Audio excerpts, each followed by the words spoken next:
अनंत कोटि दंडवत सतगुरुदेव को। अपना विषय ब्रह्म प्रकाश का चल रहा है, जिसमें 37 श्लोक हो गए थे। परमात्मा के लक्षण बताए थे, चेतन, अजर, अमर, अद्वय, ब्रह्म प्रकाश, सुठोर। भगवान का उदाहरण भी दे दिया था गीता का, अखंड सुख का स्थान मैं आत्मा ब्रह्म हूँ। शुद्ध बुद्ध निरंजन सच्चा सत्य स्वरूप आत्मा, उस जैसा कोई और है नहीं, दूसरा है नहीं उस जैसा। सच्चित आनंद अद्वितीय जिंदा चेतन, दूसरा कोई है नहीं। सारे विश्व के अंदर आत्मा ही चेतन है, उस जैसा दूसरा चेतन भी कोई नहीं। अब आगे कहा 38 श्लोक में, सिमरन हर्षण होवे तेरा। आपको तो बता ही देते हैं कि दिन में जब भी सजगता आ जाए, अक्षी पुरुष को देखो, आँखों में बैठा है वो आत्मा है, अजर है, अमर है और ब्रह्म है। सामने जो 3 गुणों का शरीर, ये 3 शरीर हैं, ये 3 गुणों के हैं, ये मिथ्या है। तो ये अपने को देखना है बार बार, हर क्षण यही सिमरन रहे कि आत्मा ही सत है, चिद है और जागृत अवस्था में आँखों में बैठा है विश्व के रूप में। उसका नाम विश्व है, आपकी मैं का नाम विश्व है। तो ये हर क्षण सिमरन हो, हर क्षण। और नहीं तो अपना शब्द ले लो, मैं आत्मा हूँ, सच्चिदानंद हूँ। खाना बनाने वक्त वृत्ति मुख्य नमक मिर्च की होनी चाहिए कि क्या डलना है, कैसा डलना है। उसमें ये वृत्ति शांत हो जाएगी, साक्षी हो जाओ मन के पीछे। लेकिन जैसे काम कर लो, फ्री आराम से फ्री हो जाए काम से, उसके बाद फिर ये चिंतन शुरू कर दो कि जो आए उसको देखो। हर क्षण सिमरन हो जाएगा। अपने सत्य स्वरूप को हर क्षण याद रखो। तो सिमरन हर क्षण होवे तेरा, शहनशाह अरूप। मैं का कोई रूप नहीं है। कल बताया था कितना विलक्षण है जगत। दृष्टा दृश्य होकर भासता है, तो दृष्टा शहनशाह, सारे ब्रह्मांड का रचयिता स्वामी तो शहनशाह है। सारे धन ऐश्वर्य कोई सीमा ही नहीं है उसकी माया में। है वो रूप उसका नहीं, पर रूपों में दिखाई दे रहा है। शहनशाह अरूप। शहनशाह कैसा है? वो बिना रूप के निराकार है, उसका कोई रूप नहीं है। उत्पत्ति लय पालन करता, सत्ता के रूप में, चेतन के रूप में। चेतन का कोई रूप नहीं है, मैं का कोई रूप नहीं है, आपका कोई रूप नहीं है, सत्य स्वरूप का। उत्पत्ति लय पालन करता, दुख हरता सुख रूप। तो आत्म सत्ता चेतन अपने स्वरूप को ब्रह्म रूप जान लेने पर दुखों का नाश हो जाता है, परम शांति की प्राप्ति होती है। अपना स्वरूप परम शांत है। आपने देखा होगा व्यवहार में जब थक जाते हैं, इतना शादी ब्याह का काम हो घर में, इतने प्यारे प्यारे रिश्तेदार आए हों, उसके बाद भी हम जाकर के नींद को चाहते हैं, आराम को चाहते हैं। थक जाते हैं तो चले जाते हैं, नींद में चले जाते हैं। क्या अर्थ है इसका? प्रकृति हमें साफ समझा रही है कि प्रवृत्ति के सुख से निवृत्ति का सुख महान है। निवृत्ति अपना स्वरूप है। आप कहोगे सारा दिन सोए रहे, फिर वही निवृत्ति सुख रूप है तो सोए रहे। नहीं, आधार दृष्टि, नाम रूप में जीना, नाम और रूप में जीना प्रवृत्ति है और आधार में जीना निवृत्ति है। जागते हुए ऐसे करेगा साधक, आधार में जिएगा, आधार दृष्टि रखेगा, उसकी सदा निवृत्ति है। उसने सब कुछ मिथ्या जान लिया, तभी तो आधार दृष्टि है उसके पास। अब ये प्रवृत्ति और निवृत्ति आ जाएगी। निवृत्ति में भी हम क्या करते हैं, जब नींद में जाते हैं तीनों शरीर उतर जाते हैं और हम डुबकी लगाते हैं अपने स्वरूप के अंदर। ये मैं डुबकी लगाती है ब्रह्म सत्ता में, फिर उठती है तो तरोताजा होती है। काम करने की ताकत, ज्ञान की ताकत सारी इसमें आ जाती है। तो ये प्रवृत्ति और निवृत्ति का रहस्य है जागृत में। आप सत्ता को देखते रहो, आधार को देखते रहो, चेतन को देखते रहो। कितना विलक्षण है, चेतन के साथ ये मुर्दा चेतन लगता है। कमाल की बात लगती है। घर बैठे मनन होता है तो कमाल लगता है, देखो मुर्दा कितना जिंदा लग रहा है। कैसे ना हर व्यक्ति भूले, अज्ञानी व्यक्ति कैसे ना भूले। ज्ञान की बहुत महिमा है। ऋषियों ने गाया, इंद्र ने गाया, सब ने महिमा गाई है। भगवान शिव ने गाया, संतों ने गाया इस आत्म तत्व को। तो भाग्य से आप बैठे हो, पिछले हो। अब के बाद ऐसे थोड़ा कि हमारे बिना कृतोपासना के हम यहाँ पहुँचे। तो कहा दुख हरने वाला है और संसार की उत्पत्ति, स्थिति और लय करता है। फिर असंग, अलेप, अखंड, अनाशी, ये उसके लक्षण बता दिए। व्याप्त रहा जगदीश, सारे ब्रह्मांड के अंदर जिसकी उत्पत्ति हो रही है, स्थिति है और लय है ब्रह्मांड का, उसके अंदर व्याप्त है। जगदीश, जग का ईश, इसमें व्याप्त है जगत का शासन करने वाला ईश्वर। इसमें व्याप्त है इसको चलाने वाला चेतन। जो उत्पत्ति लय करता है वही इसमें व्याप्त है। इस जग में ईश्वर के रूप में, चेतन के रूप में, जिंदा के रूप में शासन कर रहा है। नियम से सारी सृष्टि को चला रहा है, बैठा अंदर है। पहले तो कई बार चर्चा होती थी तो सामने ज्ञान देने वाले भी कह देते थे परमात्मा वहाँ रहता है, लोकों में। लेकिन जो वेदांत है रहस्य युक्त विद्या है। भगवान ने कह दिया, कितनी बार कह दिया गीता में, मैं रहस्य युक्त विद्या देता हूँ। तो यही रहस्य है वेदांत का कि किस प्रकार जो सत्य है वो कैसे इसके अंदर छुपा हुआ है। सत्य छुपा हुआ है, यही तो इसका रहस्य है कि सर्वम आप है। किसी ने आज तक नहीं बताया कि सर्वम आप है। ये गूढ़ रहस्य है वेदांत का। भगवान ने भी कहा, मैं बार बार कहा, मैं रहस्य बताता हूँ, रहस्य बताता हूँ। विश्व में मैं ही मैं हूँ, दूसरा है नहीं। मैं सारी सृष्टि का बीज हूँ, मैं सारी सृष्टि का आधार हूँ। मैं को कहा, आत्मा को।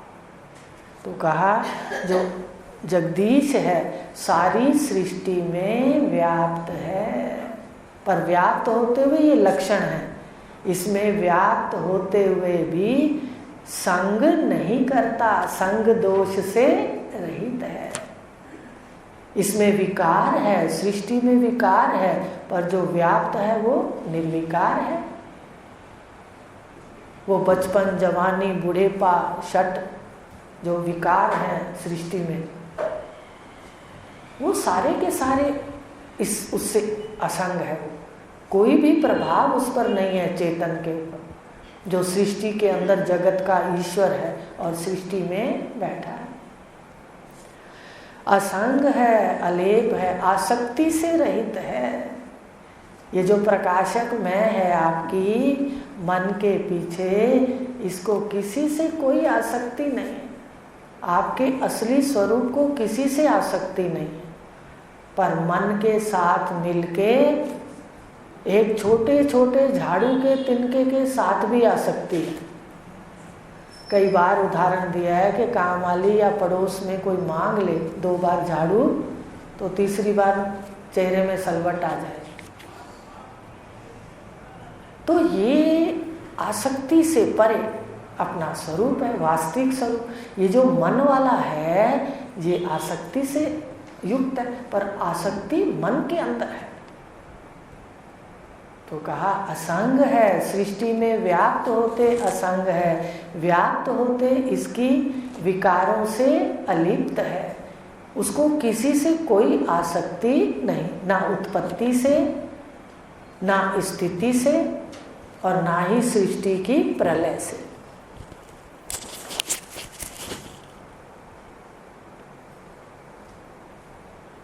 असंग, अलेप, अखंड। सृष्टि खंड खंड दिखाई दे रही है, सृष्टि परिच्छिन्न है, टुकड़ों में दिखाई दे रही है, पर परमात्मा जो इसमें व्याप्त है, ईश्वर, वो अखंड है। आपको कई बार उदाहरण दिया है कि एक कैलेंडर के ऊपर या एक दीवार के ऊपर, अभी जो प्राचीन मंदिर हैं हमारे, वो दीवारों पर चित्रकारियाँ हैं, देवियों की, देवताओं की, भक्तों की। तो ये जो चित्रकारी है वो दिखती है कि ये भगवान राम है, भगवान शिव है, भगवान कोई देवी देवता है, सूर्य देवता है, कोई और देवता है, उनको चित्रित किया गया है, लेकिन वास्तव में वो दीवार ही है। ऐसे ये सारा है। इसलिए खंड खंड जो है वो कल्पना में है, खंड खंड ईश्वर ने दिखा दिया, पर वास्तव में आधार उस दीवार की तरह एक ही चेतन है। खंड खंड में अखंड है, उसके खंड खंड नहीं हुए। खंड खंड तो उसने लकीरों ने दिखा दिया, 3 गुणों ने दिखा दिया, 3 रंगों ने दिखा दिया। कृष्ण के उदाहरण कई बार देते हैं कैलेंडर का, कहीं गाय है, कहीं मोर है, कहीं भगवान की मुरली है, वो सारा रंगों का खेल है तो कागज आधार रूप से। ऐसे ही अखंड है ये जो आधार है ईश्वर, और असंग है, अलेप है और अनाशी है। इस विश्व में अनाशी व्याप्त है। अनाशी कहते हैं जिसका नाश नहीं होता। ये सारी सृष्टि में रूपांतरण हो रहा है, रूपों का अंतर हो रहा है। यहाँ नाश नाम की कोई चीज नहीं है, सिर्फ जीव की सृष्टि नाश है जो है ही नहीं पहले से, बाकी कोई नाश नहीं है। ईश्वर की सृष्टि का, ब्रह्मांड का व्याप्त है जो वो अनाशी, उसमें एक रेत के कण का भी आप नाश नहीं कर सकते। आप एक रेत के कण का नाश नहीं कर सकते, वो भी कहीं ना कहीं रहेगा। आप कहोगे हम जी नदी में डाल देंगे तो वो मिट्टी में मिल के रहेगा। आप कहोगे वायु में फेंक देंगे, वो वायु में रहेगा। आप कहोगे मैं पानी के साथ अपने अंदर ले लूँगा, वो अंदर रहेगा। अनाशी है, वो व्याप्त है सब में, उसके रूपों में अंतर है, रूपांतरण, रूप सभी बदल रहे हैं, बाकी आधार अनाशी है, अखंड है, असंग है और लिप्त नहीं है, निर्लिप्त है। उसका कोई अंग नहीं, अंग सारे उसकी शक्ति के हैं। उसकी शक्ति का विस्तार देखो, कितना उसकी शक्ति का विस्तार है। शक्ति प्रकट करता है तो दिखता है, और शक्ति समेट लेता है तो कुछ भी नहीं। जैसे मिट्टी के बर्तन बना दिए कुम्हार ने, उसको पसंद नहीं आए, उसने मिटा दिया, मिट्टी तो उतनी है ज्यों की त्यों। अनाशी है, व्याप्त रूपों में, पर इसलिए उसका नाश नहीं है, एक कणके का भी नाश नहीं। तो ये कहा अनाशी है और अनाशी ही व्याप्त है। निरअवयव है, अवयव रूपा। जितने भी अंग हैं वो अंगों वाला ईश्वर सहस्त्र शीर्षा पुरुषा, उसका कोई अंग नहीं है। ये सब माया का खेल है। जादूगर क्या करता है? जो नहीं होता वो दिखाता है। कई बार देखा है जादूगर का खेल, बड़े होकर के भी देखा है। अखबारों को नोट के रूप में दिखा दिया, बाद में उसने खुद बताया कैसे अखबार से नोट दिखाया। तो ये जादूगर का खेल है और इसका नियंता ईश्वर है, माया उपाधि वाला। और ये जितने कर्तव्य हो रहे हैं ब्रह्मांड के अंदर, ये माया के हैं। माया माने दिखता तो है पर कपट है, कपट छल, माया का छल है। वास्तव में जैसा दिखाती है वैसा कुछ भी नहीं निकलता। तो ये है जगत नियंता और इस जगत का पूरा नियंत्रण करता है, सारे जगत को अपनी शासन में रखता है। जर्रा जर्रा करे इशारा, तेरा शासन मीत, सर्व शक्तिमान साईं तेरी सच्ची प्रीत। जगत में देख लिया अनुभव करके कि जो जगत का एक एक जर्रा है, एक एक तिनका है, वो उसकी ओर इशारा करता है कि है। जगत सारा का सारा एक एक तिनका उस सत्ता का, ईश्वर का, परमात्मा का की ओर इशारा करता है कि है। इतना सुंदर ब्रह्मांड सजा हुआ है, कहीं चंद्रमा, कहीं तारे, कहीं सूर्य, कहीं मनुष्य, कहीं पशु, कहीं फल, कहीं ड्राई फ्रूट, ऐसे बाजार सजा हुआ है। बाजार भी नियम से सजा हुआ है, अपनी नीति में सजा हुआ है, नीति के साथ रह रहा है। सारे धर्म, जीवों के जो जो वर्ण धर्म है, सभी नीति के अनुसार रह रहे हैं। तो किसकी ओर इशारा करते हैं? कि कोई ताकतवर नियंता है, जिसके डर से सारी सृष्टि नियंत्रण में है। सारे नियंत्रण में है, जीव हो सृष्टि, कोई चाहे ना यहाँ से जाना। अगर छूट मिल जाए, मेरे ख्याल से कोई जाना नहीं चाहेगा, चाहे उसका शरीर कितना जर्जरीभूत हो जाए। ये तो उसने बड़े कट्टरता से नियम बनाया है कि भाई ये तो भोला भक्त है, जर्जर शरीर इसी को ही दुख देगा, इसलिए 100 साल की आयु वेदों में कह दी। अगर ये हो कि तुम्हें नहीं जाना, तो इतना जीव आसक्ति से युक्त है। जो सत्य है उसको नहीं दिखता, सारा मेरा है, मैं ही संवारूंगा सारा। अब एक और उदाहरण देते हैं। आप मान लो कभी जंगल में जाएं, या एक कहानी भी है कि एक राजा एक जंगल में गया शिकार खेलने, उसको प्यास लगी, तो उसने देखा कि भाई देखें आसपास कोई हो। तो जब उसने दूर देखा एक झोपड़ी है, वो झोपड़ी के पास चला गया। वहाँ जाता है तो क्या देखता है, एक गाय बंधी है, एक चारपाई पड़ी है, मटका पानी का भरा हुआ है, साफ सुथरा घर है। तो उसने कहा, राजा ने अपने मंत्रियों से कि भाई कोई है, रुकते हैं, आ जाएगा, कोई है। अगर सजा हुआ देखा सब कुछ, नियंत्रित देखा सब कुछ, तो उसने कहा कोई है। ऐसे ही इतना सुंदर नियंत्रित है सारा विश्व, इसका मतलब है, अस्ति है, था। भले उसको बाद में बताएंगे है ही सारा, पर पहले तो मूल में है। तो जर्रा जर्रा इतना व्यवस्थित किसका इशारा कर रहा है? उस परमात्मा का कि है, शक्तिशाली है। देखो एक जल की बूंद, आज हमें पता चला ऋषियों का संग किया, वेदांत का, भगवान का संग किया, तो पता चला कि एक बूंद कैसे 5 अग्नियां तप के प्राणी रूप लेती है और कितना सुंदर शरीर बन जाता है।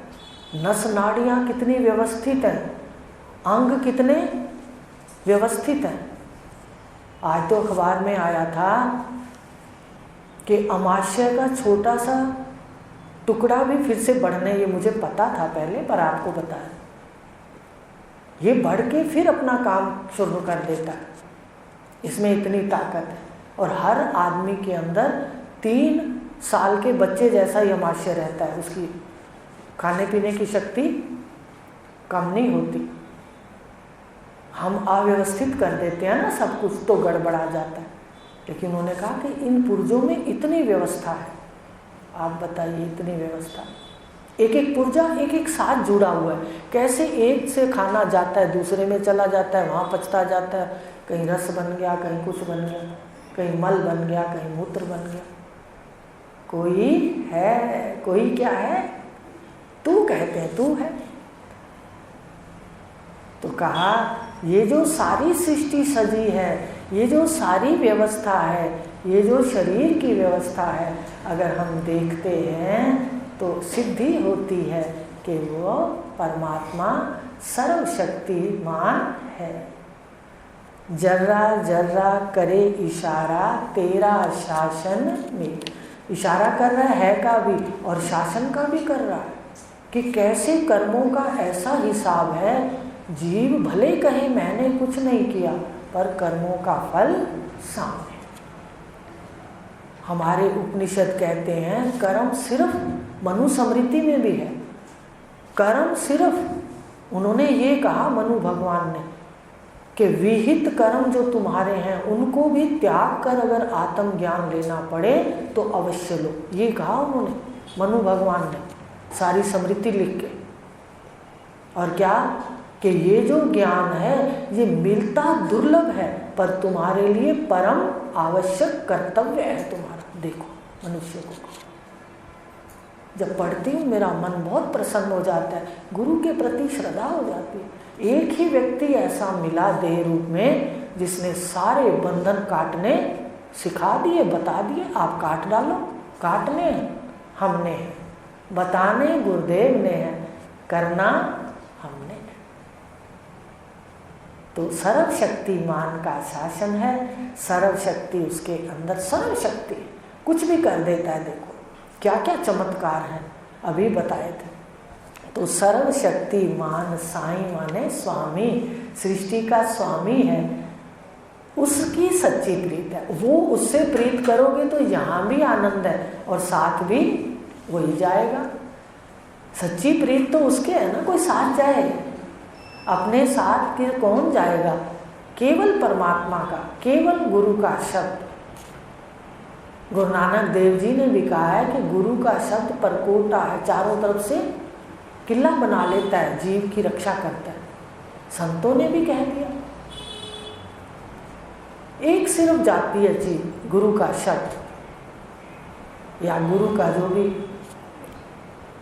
अपने श्रद्धा से लेते हैं, स्थिति हो जाए तो ठीक है। अगर अपने सूरत से भी प्यार करते हैं तो भी वही शब्द और सूरत साथ रहती है। गुरु का शब्द साथ जाता है। सच्ची प्रीत तो आत्मा से है, परमात्मा से है, सतगुरु की है।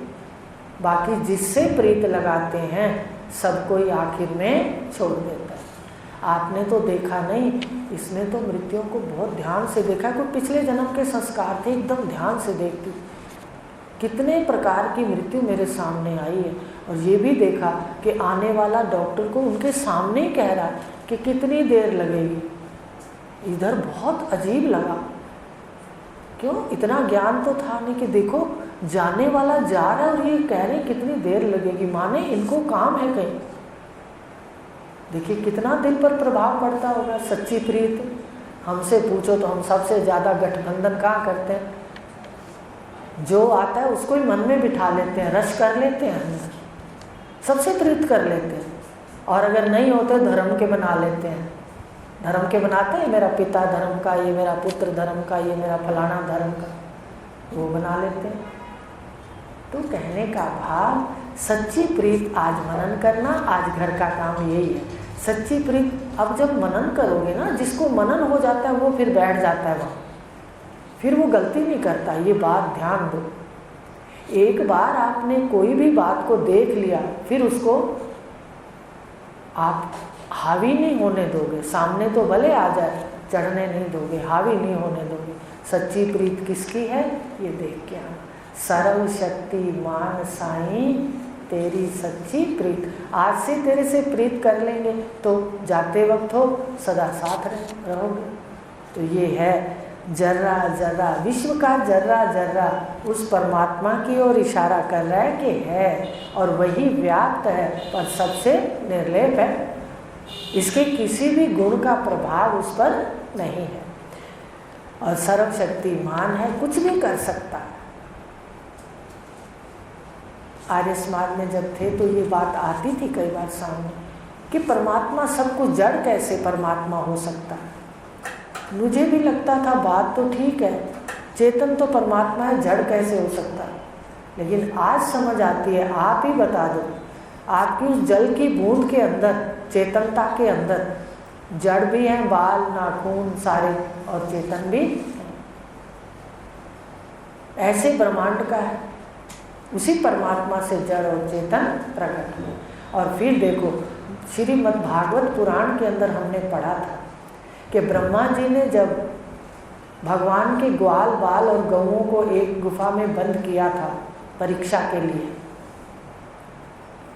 तो देखो भगवान ने ग्वाल बाल भी पैदा कर दिए, भागवत के अंदर है।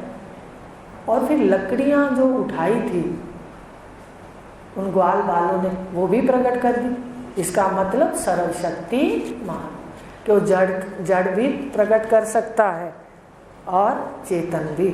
सर्वशक्तिमान साईं तेरी सच्ची प्रीत। तो सच्ची प्रीत किससे है, आज इतना ही लेंगे। कल बताएंगे कि कैसे एक में दूसरी चीज़ छुपी हुई है और समवेत स्वयं हो रहा है, हम केवल बीच में कूद जाते हैं। कल ये लेंगे अगला श्लोक 41वां, आज 40 हो गए। ओम पूर्णमद